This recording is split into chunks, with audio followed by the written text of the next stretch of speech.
오늘은 실리콘 결정 구조에 대해서 강의를 시작하도록 하겠습니다. 실리콘에는 여러 결정 상태가 존재합니다. 단결정은 원자 간격이 일정하고 결정의 방향이 오로지 한 방향만 존재합니다. 전자의 이동도는 약 10의 3승 cm 제곱퍼 볼트세크이며 주로 시스템 반도체나 메모리 반도체에 사용합니다. 다결정은 몇 개의 그레인으로 형성합니다. 각각의 그레인은 단결정을 나타내지만 그레인의 결정 방향은 서로 다릅니다. 가령 여기 원자를 사람에 비유한다면 그레인 1의 모든 사람들은 위쪽을 쳐다보고 있고 그레인 2, 3은 각각 왼쪽과 오른쪽을 쳐다보고 있는 상황입니다. 또한 그레인 4는 그레인 1과 동일하지만 원자 간격이 서로 다른 경우입니다. 다결정 실리콘에는 그레인 사이에 그레인 경계가 존재하는데 이곳에는 원자들이 서로 1대1 결합을 하지 못하고 있으므로 전자를 포획할 수 있는 트랩들이 존재합니다. 이러한 트랩은 전자의 이동도를 제한해 주는데요. 마치 도로의 과속 방지턱과 같이 전자의 이동도를 늦춰줍니다. 따라서 다결정 실리콘의 전자 이동도는 단결정에 비해서 10분의 1 이하 수준으로 떨어집니다. 다결정 실리콘을 이용하는 대표적인 디바이스가 스마트폰에 들어가는 신 필름 트랜지스터입니다. 세 번째로 결정이 없는 비정질 실리콘이 있습니다. 마치 해변가 백사장의 모래알처럼 결정을 이루지 못하고 흩어져 있는 경우입니다. 비정질 실리콘의 전자 이동도는 단결정 실리콘의 1000분의 1 이하로 떨어집니다. 비정질 실리콘은 예전에 우리가 사용했던 셀룰러 폰이나 액정 TV에 신필름 트랜지스터로 사용하였습니다.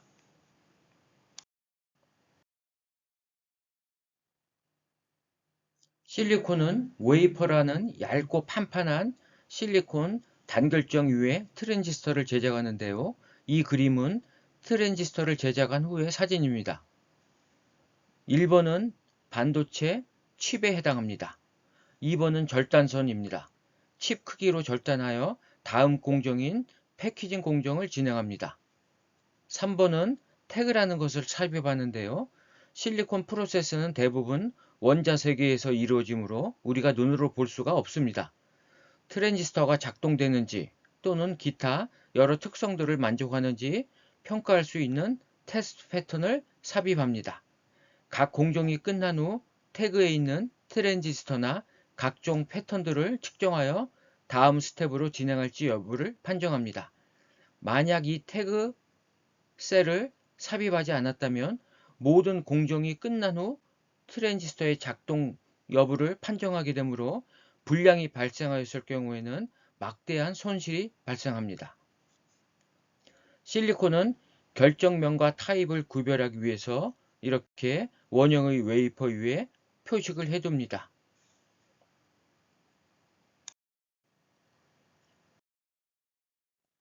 다음은 연도별 웨이퍼 크기입니다. 현재 300mm이며 다음 세대는 450mm를 예상하고 있습니다.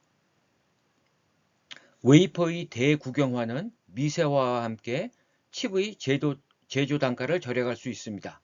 웨이퍼 한 장에서 취득할 수 있는 트랜지스터의 개수가 증가하기 때문입니다.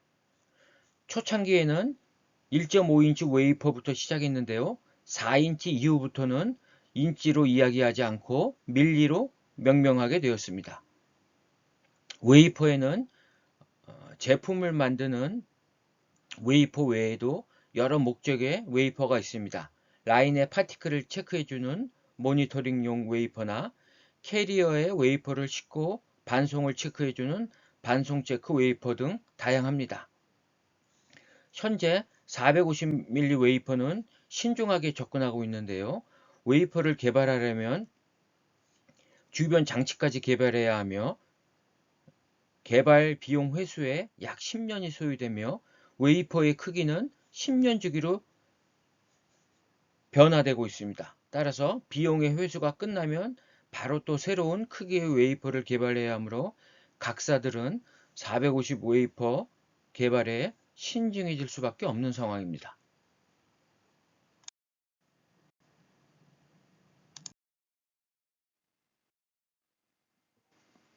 실리콘 웨이퍼는 초크라스키법이라는 방법으로 제작합니다. 석영 도가니 속 용융된 실리콘 내 아주 작은 실리콘 결정, 이것을 시드 결정이라고 합니다. 시드를 용융된 실리콘과 접촉면에서 실리콘은 결정 성장을 하게 되므로 원형으로 이렇게 퍼져나갑니다. 이때 시드봉을 천천히 회전하면서 끌어올립니다. 이것을 인상법이라고도 합니다. 이러한 실리콘을 인고트 실리콘이라 하는데요. 이것을 와이어 톱으로 웨이퍼 두께로 자르고 표면을 폴리싱하여 거울과 같은 표면의 실리콘 웨이퍼를 제작합니다.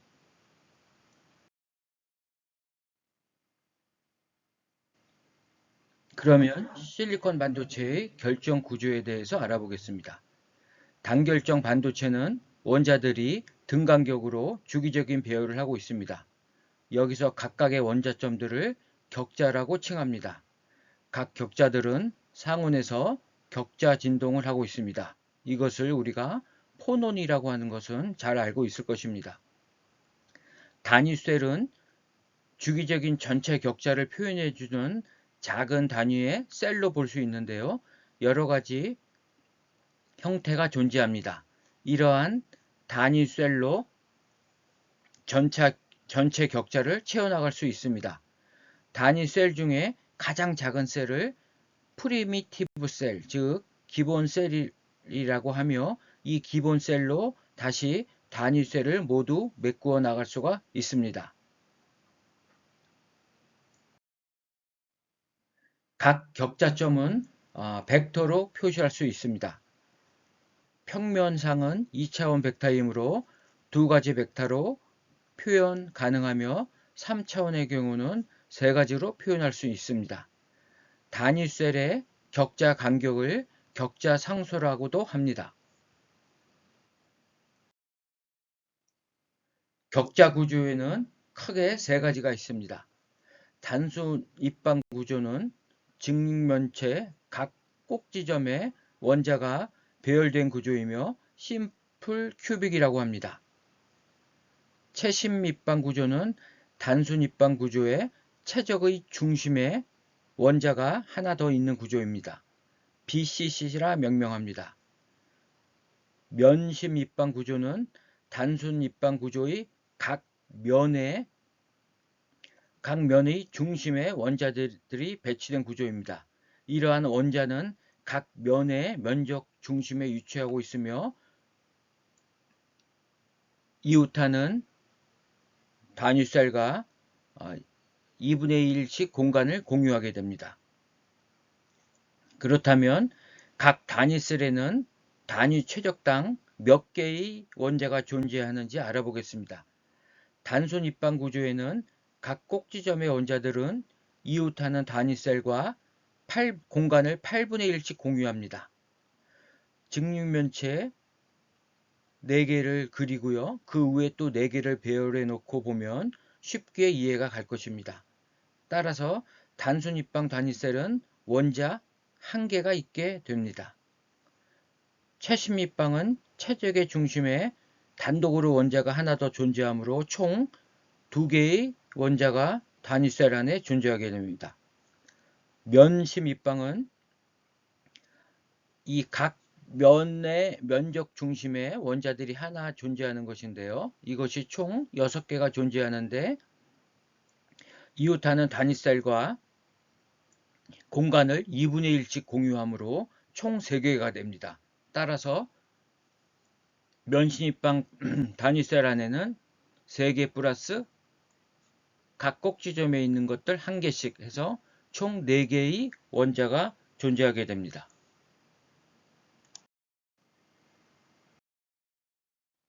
밀러 지수에 의한 방향 표기법입니다. 방향은 면에 수직하게 표현합니다. 3차원 공간을 가정하고 3차원 벡터가 이렇게 표시된다면 각 개수의 역수를 취하고 최소 공배수를 곱해서 최종적으로 6, 4, 3이라는 방향이 됩니다. 방향은 이러한 표기법을 사용합니다. 그렇다면 100면의 방향은 100이 되고 각 면에 대한 방향을 표시하였습니다. 110면은 이렇게 대각선으로 자른 면입니다. 그래서 이 면에 수직하게 방향을 표현합니다. 또한 111면이라는 것은 이렇게 45도 각도로 자른 면입니다. 이 면의 방향은 수직하게 이렇게 111 방향으로 표시하게 됩니다.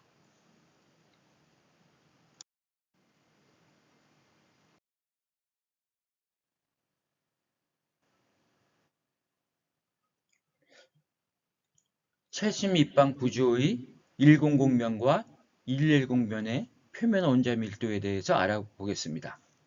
격자 상수는 5옹스트롱으로 가정하겠습니다. 100면이라는 것은 바로 이 면이 되겠는데요. 이 면에는 원자가 한 개가 존재합니다.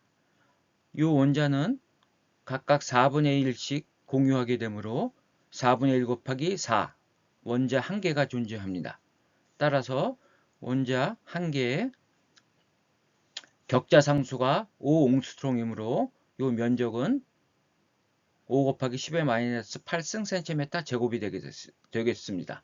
이것을 정리하면 단위 면적당 4 곱하기 10의 14승계의 원자가 존재합니다. 한편 110면이라는 것은 이렇게 자른 면에 해당합니다. 따라서 이 면에 수직하게 원자 배열을 보면 이렇게 됩니다. 4개가 있고요. 가운데에 1개가 존재합니다. 역시 이것도 4분의 1씩 공유하니까 이 원자는 1개가 되고요. 이 가운데 최적 중심에 1개가 존재하므로 총 원자는 2개가 됩니다. 그리고 이 간격은 직각삼각형 법칙에 의해서 1대 1대 루트 2가 되니까 5 루트 2가 됩니다. 따라서 110면의 원자 밀도는 이렇게 수식으로 표현할 수가 있고 이것을 정리하면 5.66 곱하기 10의 14승계의 원자가 존재하게 됩니다. 따라서 이렇게 결정면에 따라서 원자의 개수가 다름을 알 수가 있습니다. 실리콘의 결정 구조입니다. 이러한 실리콘의 결정 구조를 다이아몬드 구조라고 합니다. 구조가 좀 복잡해 보이는데요. 사실 이 규칙을 알고 보면 아주 간단한 구조라 할 수 있습니다. 먼저 실리콘의 기본 구조는 면심 입방 구조입니다. 각 면적의 중심에 원자들이 하나씩 분포하고 있습니다. 그리고 이 검은색 원자들이 이제 문제가 되는 원자들인데요. 이것은 지금 실리콘의 단위셀입니다.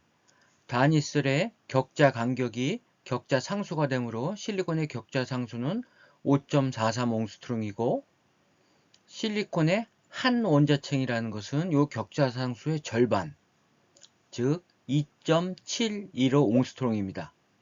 왜 한 원자층이 격자 상수의 절반이 되는지 한번 알아보도록 하겠습니다. 실리콘의 단위셀은 8개의 기본 셀로 구성이 되어 있습니다. 이 점선으로 표시된 직육면체가 기본 셀입니다. 여기에서 보면 이 원자를 중심으로 해서 꼭지점에 2개씩 원자들이 배치하고 있는데요. 90도로 틀어져 있는 것을 알 수가 있습니다. 기본 셀 잠깐 확대를 해보면 이렇습니다. 요거는 기본 셀의 최적 중심에 있는 원자가 1개 있고요. 그 다음에 꼭지점에 2개가 이렇게 분포하고 요거와 90도로 틀어져서 또 2개가 이렇게 분포합니다. 그래서 이것이 실리콘을 이루는 가장 기본이 되는 기본 셀이 되겠습니다. 이것의 격자 간격이 바로 한 원자층이 됩니다. 그래서 2.71 옹스트롱이 나오는 것입니다.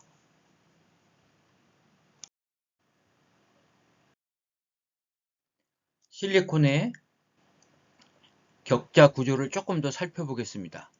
기본적인 면시 밑방 구조에 4분의 1 X벡터, Y벡터, Z벡터의 합을 표현할 수가 있는데요. 이것은 무슨 이야기냐면 이 검은 원자들이 4개가 들어있는데요. 이 1- 원자들은 1번 원자를 중심으로 해서 X, Y, Z 방향으로 4분의 1 되는 곳에 위치하고 있는 것입니다. 그래서 이것을 평면상으로 한번 표현을 하면 위에서 봤을 때, 밑에서 봤을 때 이러한 모양이 됩니다. 먼저 밑에 방향을 보면 1과 1-1, 9, 9-9, 6 이렇게 원자가 구성되어 있습니다. 그 그림이 바로 이 그림입니다. 그래서 이 간격은 전부 동일하고요. 그 다음에 위에서 봤을 때는 이렇게 분포하니까 이렇게 분포됩니다. 그래서 이 각도가 90도, 90도로 틀어져서 분포를 하는데 그 원자들은 7번, 13- 그 다음에 10번, 11-4번 요 13-와 11-들이 각각 7번에 대해서 이렇게 4분의 1씩 XYZ 방향으로 틀어져서 위치하고 있다는 것입니다.